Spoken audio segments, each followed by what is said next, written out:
जी अस्सलाम वालेकुम नाज़रीन, मैं हूं तालिब हुसैन अपने प्रोग्राम तरक्की पसंद के साथ। सबसे पहले आपसे इल्तमास है कि आप हमारे चैनल को प्लीज़ सब्सक्राइब करें और बेल बटन ऑन कर दें ताकि प्रोग्राम के ऑन एयर होने का नोटिफिकेशन आप तक पहुंच सके।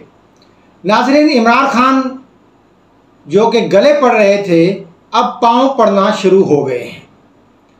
गला पकड़ते पकड़ते इमरान खान ने पाँव पकड़ लिए हैं। कल कामरान खान के साथ उन्होंने अपने इंटरव्यू में कहा कि आर्मी चीफ को जनरल बाजवा को एक्सटेंशन दे दी जाए उस वक़्त तक जब तक नई हुकूमत नहीं आती और नई आने वाली हुकूमत आकर नए आर्मी चीफ की अपॉइंटमेंट करे।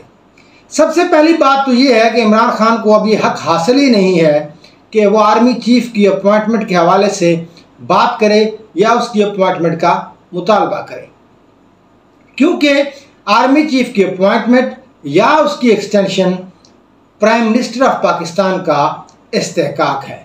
जिस तरह के इमरान खान का इस्तेहकाक था, उन्होंने जनरल कमर जावेद बाजवा को एक्सटेंशन दी। जिस तरह के इमरान खान ने DGISI की अपॉइंटमेंट के लिए इंटरव्यू किए। तो ये बुनियादी तौर पर जो हक है वो वज़ीर आज़म पाकिस्तान का है। लेकिन सवाल ये पैदा होता है कि इतना बड़ा यू टर्न आया कैसे। चंद दिन पहले तो आप न्यूट्रल कह रहे थे और न्यूट्रल कहते कहते आपने जानवर भी कह दिया, और फिर आपने मीर जाफ़र और मीर सादिक से तशबीहात दी और आपने गद्दार कहा। फिर आपने मुहिब्बे वतन और गैर मुहिब्बे वतन जर्नलों की इस्तिलाह इस्तेमाल की। अब आपसे सवाल करती है आवाम कि आप किस जर्नल को मुहिब्बे वतन कह रहे हैं और किसको गैर मुहिब्बे वतन कह रहे हैं। तो एक लाइन ड्रा करनी पड़ेगी ना। अब आप मुसलसल बयानबाजी करके आर्मी चीफ की अपॉइंटमेंट को जलसों के अंदर डिस्कस करके आप क्या पैगाम देना चाहते हैं। ये 5-6 जर्नल जो अपनी उम्मीदें लगा के बैठे हैं अपॉइंटमेंट की, आप उनको क्या पैगाम देना चाहते हैं। अगर जनरल कमर जावेद बाजवा की एक्सटेंशन हो जाती है तो वो जर्नल तो बेचारे रिटायर हो जाएंगे।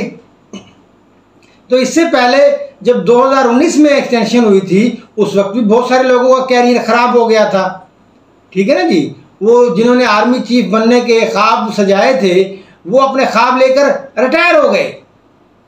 तो नाजरीन, बात ये है कि इमरान खान साहब जो हैं इस वक्त झुंझलाए हुए हैं, उनको समझ नहीं आ रहा। उनका एक बयान जो है वो अपने पहले वाले बयान की कंट्राडिक्शन करता है। एक सांस में वो कुछ कहते हैं, दूसरे सांस में वो कुछ कहते हैं।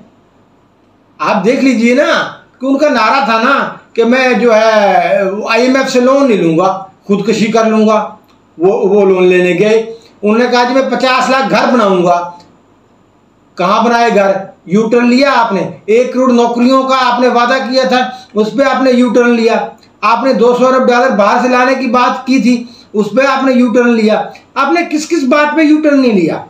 और फिर आप कहते हैं कि यू टर्न लेना तो लीडरों की शान होती है। तो खान साहब इस वक्त जो है बिल्कुल उनका जो जहनी तवाज़न जो है वो सॉरी टू से वो ख़राब हो चुका है। खान साहब को कुछ समझ नहीं आ रहा। उनके जो कल वाला जो स्टेटमेंट था उस पर उनके अपने साथी हैरान परेशान है कि खान साहब ने ये बात कैसे कर दी, क्योंकि कल तक तो बड़े उनके खिलाफ हैशटैग चलाए जा रहे थे, उनके खिलाफ ट्रेंड बनाए जा रहे थे ट्विटर के ऊपर, उनके खिलाफ स्पेसिस की जा रही थी, ठीक है ना जी। DGISPR कोई बयान देता था, उसके नीचे अगर आप देखेंगे ट्विटर पर जाकर तो उसके नीचे क्या क्या कमेंट्स आए होते थे PTI की तरफ से। तो ये एक सडन तब्दीली आई कैसे? क्या खान साहब कोई मुफाहमत का पैगाम दे रहे हैं? क्या सुलह जोई का पैगाम दे रहे हैं? क्या उन्होंने वो झंडा दिखा दिया है सफ़ेद झंडी कि भाई मैं अब पूरा मना हो गया हूँ? लेकिन आज फिर बड़ी हैरानगी की बात है, रात ये स्टेटमेंट देने के बाद आज फिर खबरें चल रही हैं कि खान साहब जो है सितंबर के अंदर जो है कॉल देने वाले हैं, आवाम को लॉन्ग मार्च की कॉल देने वाले हैं। तो आप एक सांस में कोई बात करते हैं, दूसरी सांस में कोई बात करते हैं। तो इलेक्शन की बात जो है, इलेक्शन तो अभी हो ही नहीं सकते। आप जब बाजवा साहब की एक्सटेंशन की बात करते हैं तो इसका मतलब ये कि इलेक्शन फिलफोर नहीं हो सकते, ये आपने तस्लीम कर लिया और फिर आप कॉल देने की बात कर रहे हैं। आपने मदारियों की तरह, जो मदारी होता है ना जी, वो कभी कुछ करता है कभी कुछ करता है, और सारा सस्पेंस क्रिएट किया होता है कि लोग उसको देखते रहें और आखिरी जो एंड तक, दी एंड तक। तो सस्पेंस क्रिएट किया हुआ है अपने जो प्रस्तारों के अंदर, अपने चाहने वालों के अंदर, अपने वर्करों के अंदर, कि वो वर्कर जो है इंतजार कर रहे होते हैं खान साहब का अगला जो क्या होने वाला है, वो क्या काल देने वाले हैं, क्या ऐलान करने वाले हैं गुजरांवाला के जलसे में। और खान साहब फुर्र से फिर उठ जाते हैं बगैर कोई ऐलान किए। तो ये मुसलसल जो एक आपने इंगेज किया हुआ अपने वर्कर्स को, बिल्कुल ये मदारियों वाला काम है। बाकी जो है इसमें कोई वो सियासत नहीं रहेगी। मुल्क जो इस वक्त डूबा हुआ है सैलाब के अंदर, और आप क्या कर रहे हैं? आप वो ड्रामे जो है आपके 5 अरब 6 अरब आ गया, वो कहाँ है भाई? आपके जो लोग हैं कारकुन, वो झूठा हैशटैग चला रहे हैं। UN सेक्रेटरी जनरल को 600 से ज़्यादा दफ़ा टैग किया गया कि ये आटा जो है बरतानिया से आया था, UK से आया था, ये हमारी हुकूमत ने इसको मिसयूज़ किया है, इसको इमदाद ना दें। तो इस तरह के तो आप काम कर रहे हैं। आपको मतलब आवाम का कोई पता ही नहीं है। आपको इस वक्त होना चाहिए था KP के हर ज़िले में आपको जाना चाहिए था। आप KP के तमाम इलाकों में जाते जहाँ सैलाब आया हुआ, आप सिंध के इलाकों में जाते, आप DG खां में जाते, आप राजनपुर में जाते। एक दफ़ा गए हैं आप पानी में खड़ा होने के लिए, फ़ोटो खिंचवाया। वहाँ से PTI की सीटें हैं सारी। बुज़दार साहब तौसा से ताल्लुक़ रखते हैं, मज़ारी तौसा से हैं, दरेशक तौसा से हैं, ज़रताज गुल DG खां से हैं। तो ये सारे DG खां राजनपुर में सारे आपके MP हैं। आप यहाँ क्या कर रहे हैं? आपको तो ज़्यादा एक्टिविटी वहाँ पे करनी चाहिए सिंध में और KPK में। आप खान साहब बिल्कुल नाकाबिले फहम हो गए हैं। आपने जो है इम्पोर्टेड हुकूमत नामंजूर, अमेरिका के साइफर का जो ड्रामा रचाया, साजिश का ड्रामा रचाया, अब आप छुप छुप के मिल रहे हैं।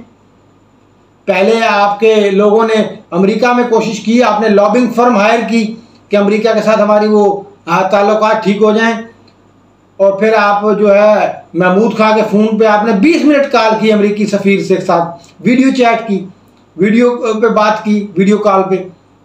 और फिर फवाद चौधरी साहब ने अमेरिकी एम्बेसी का दौरा किया, वहाँ पर हालात साजगार बनाए। और आपने फिर जो साबिक सफ़ीर है अमेरिकी रॉबर्ट रफ़ील से मुलाकात की। और आप कह रहे हैं कि जी अमेरिका से हमारी कोई दुश्मनी नहीं है, अमेरिका से हम अमेरिका के मुखालिफ थोड़ी हैं, अमेरिका तो हमारा भाई है। क्या बात है भाई, आपका भाई है अमेरिका, भाई हो गया आपका। ये बिल्कुल यूटर्न वैसे ही जैसे 35 पंक्चर का आपने नजम सेठी पर लगाया था और उसके बाद आपने माफ़ी मांगी। मेरा तो सवाल में उनके चाहने वालों से, भाई कितना किसको डिफेंड करोगे? 35 पंक्चर का इल्ज़ाम लगा के वहाँ पर माफ़ी मांगी, कहा ये सियासी बयान था। काजी फायद ईसा का जो है मामला, उस पर कहा जी हमारी सियासी गलती थी। चीफ इलेक्शन कमीशन को अपॉइंट करना हमारी सियासी गलती थी। हर मामले पे आप कहते हैं हमारी सियासी गलती थी। आप सारी गलतियां ही करते हैं पूरी हुकूमत में। क्या सीखने के लिए ये मुल्क रह गया था? ये कोई लेबॉर्ट्री है, ये कोई तजर्बागाह है जहां आप सीखते रहेंगे? खुदा का खौफ करें, सियासत करें, सैलाब आया हुआ मुल्क के अंदर। तो नाज़रीन, ये जो इमरान खान का बयान है, इसके जो है हम जो जिसको समझते हैं कि ये उन्होंने एक पैगाम दिया मसालत का बाजवा साहब को कि देखें जी मैं देखिए अब कूल हो गया हूँ और जो है कोई हमारे लिए कोई रास्ता निकाला जाए। क्यों खान साहब की जो सारी जदोजहद है वो ये तो नहीं चाहते कि फ़ौज मुदाखलत ना करे, वो नहीं चाहते कि ऐसे मुदाखलत ना करे, वो चाहते कि मेरे हक में मुदाखलत करे, मेरे लिए कोशिश करे, मुझे जायज़ नाजायज़ जो है इक़्तिदार में लेके आए। ये खान साहब का जो है मोटो है। खान साहब कभी आइन और कानून की बालादस्ती की बात नहीं करते। तो ये पैगाम देना था बिल्कुल उसी तरीके से जिस तरह गुजरांवाला के जलसे में अतर मिनल्ला साहब को दिया कि ये आप बड़े अच्छे जज हैं, बहुत साफ सुथरे नेक नामी वाले हैं। और कल फिर उन्होंने कह दिया कि मुझे अगर मौका मिलता तो मैं माफ़ी मांग लेता, मुझे बोलने दिया जाता तो। अरे भाई आपको कौन समझाए, आपके वकील वहाँ पर मौजूद थे, उन्होंने डिबेट की, आपसे 2 दफ़ा तहरीरी जवाब मांगा गया। पहला जवाब मांगा गया तो हो सकता था कि आपको माफ़ी मांग लें, वो आपने ऊट पटांग लिख के दे दिया। फिर आपको 8 दिन दिए गए, फिर आपने अजीब सा जवाब दे दिया, माफ़ी आपने फिर नहीं मांगी। ये तो कोई बड़ा मसला ही नहीं था, आपको इज़हार ख्याल करने की ज़रूरत ही नहीं थी। आप सिर्फ 2 लफ्ज़ लिख देते कि वहाँ के आई एम सॉरी, तो आपको माफ़ी हो जाती। फिर अदालत अगर फिर भी कोई कार्रवाई करती तो अदालत फिर ज़ाहिर है उस पर तज्ज़िये होने थे, तबसरे होने थे। अभी भी कोई एंड नहीं हुआ, कोई आपको सज़ा नहीं हुई, कोई फ़र्द जुर्म अभी आयद नहीं हुई, आयद होनी है। आपके पास वक्त है, आप एक्सक्यूज कर सकते हैं, अपनी तारीख को दुरुस्त कर सकते हैं। मगर खुदारा ये ड्रामेबाजी, ये सितंबर की काल, एक तरफ सितंबर में काल देने जा रहे हैं, दूसरी तरफ बात कर रहे हैं कि इलेक्शन तक जो 1 साल की एक्सटेंशन दे दी जाए बाजवा साहब को। एक सांस में कोई बात, दूसरे सांस में कोई बात।